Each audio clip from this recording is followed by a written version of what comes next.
Hi there. I want to share something really important with you today. Maybe the most important message I've ever done a video about.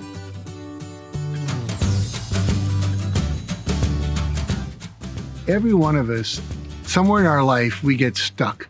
There's something we're trying to manifest, something we want to do, some goal we want to achieve, and it keeps showing up year after year. We just don't seem to be able to do it. It might be a deep relationship that works. It might be decluttering your office. It might be making a certain amount of money. It might be getting your book finished. Whatever it is, there's some core wound that you experienced as a child, usually between the ages of 3 and 8 years old, that is still running your life. Because during that moment of trauma, rejection, feeling like you were unloved, feeling like you weren't getting your needs met, you made a decision.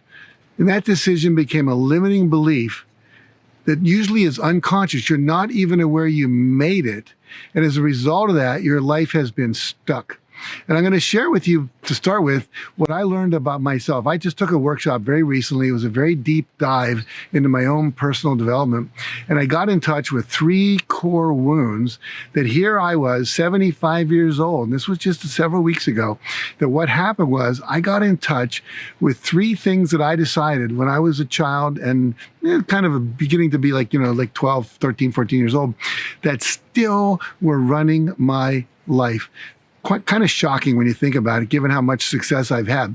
But I'm going to share those with you. And then I'm going to show you a technique. I'm going to talk about a technique that I'm going to give you free access to allow you to identify what some of those wounds are for you and how to release them. So in my own life, my first wound was when I was a baby. And this was like in the DNA of me, pre-verbal. When I would cry, my parents would put me in the car because my dad would not like to hear my crying. So out of the apartment, into the car, and my dad would want my mother to come back. And so I'd be in the car crying, no one answering. Whether I was hungry or needed my diaper changed or just needed to be held, wasn't happening. And the decision I made at that time was, I'm not worthy of love. I'm not worthy of love. If I was worthy of love, obviously my parents would respond to me, but they weren't. And as a child, we never think it's their fault. We think it's our fault. There's something wrong with me.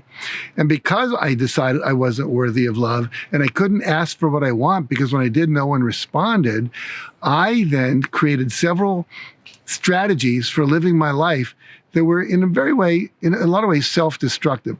Number one, if I can't get what I need naturally, I've got to manipulate for it. So I've got to prove I'm worthy. So I spent the entire life proving I'm worthy. When you write over 200 books, do you think you could say to the world, am I worthy enough now? I've written over 100 forwards to books, offered literally thousands of radio and television shows. I have a resume that's 81 pages thick, all saying I'm worthy of love. I worked too hard. I traveled too much. I wasn't there for my wife, my second wife. And the reality was my kids didn't get the dad they needed because I was out proving to the world that I was worthy. And yet I was passing on that same wound to my children because they weren't getting the love they needed and could come up with the same decisions.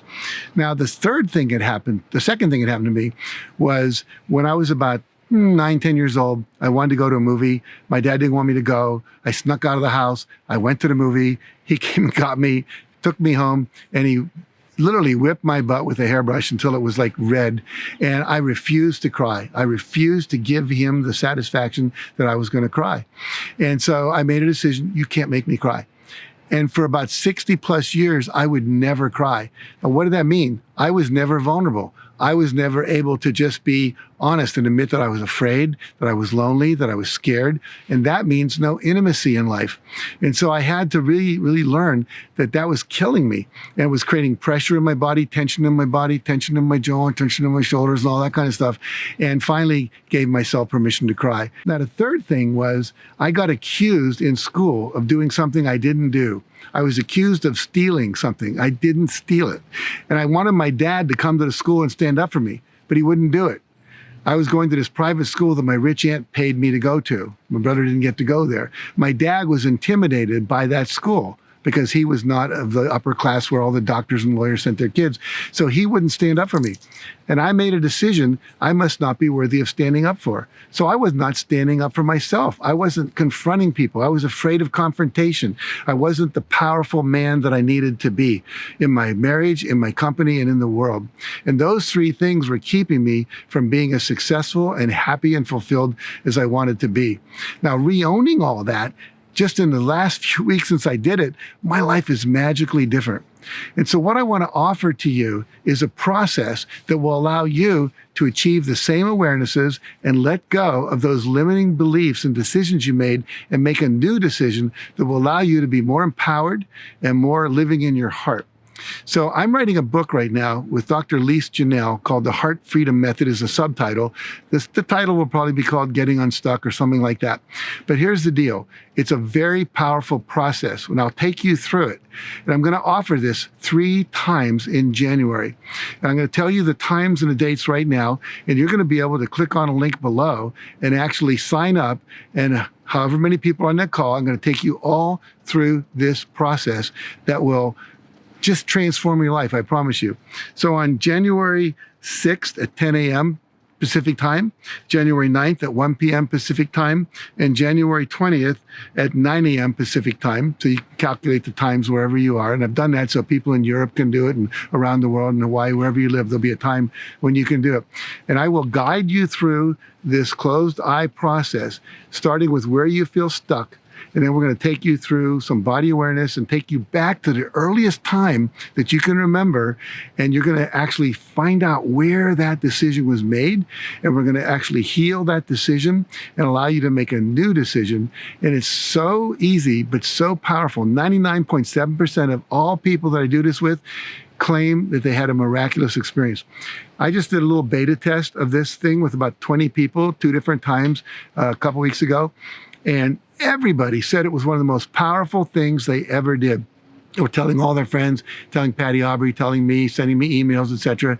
So this is available to you. It's a gift from me to you because I feel so excited to be living this new, full-hearted, powerful life that I'm living that I can't not share it with you, and I want to share it with you. So basically, I would love you to just click on the link below. It'll take you to a page. You can register for 1, 2, or all 3 of the calls, because each time you're going to be taken back to some other event in your life where you made a decision that's been keeping you stuck. And right now, you may not even be aware of what that was, but you will be. And it's really profound and powerful. So this is my gift to you.